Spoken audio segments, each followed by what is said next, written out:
knowing the present, foretelling the future,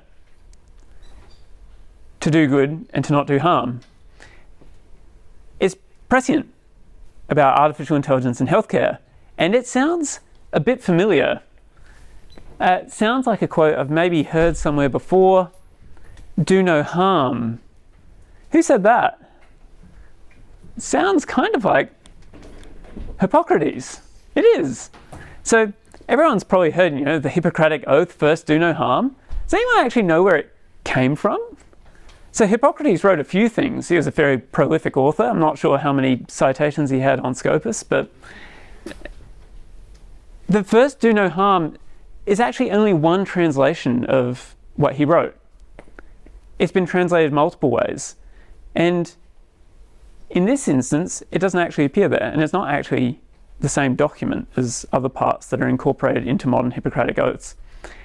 And this highlights that small changes in language can influence our interpretation. We can be told something many times, first do no harm. That's part of the Hippocratic oath, right? That's what Hippocrates said, right? And at some point, you just believe it. It's fact. It's the illusory truth effect. Like bats are blind. Bats aren't blind. I mean, the vision is probably not great, but they're not blind. If you hear something enough times, it becomes truth. AI can very much play into this. So there's a great article that I'd recommend reading just from a kind of human medicine perspective about the different interpretations. It was written by a group at Harvard, and that's where I'll be going in a couple of months, but I will still be active in this journal club because I think it is important.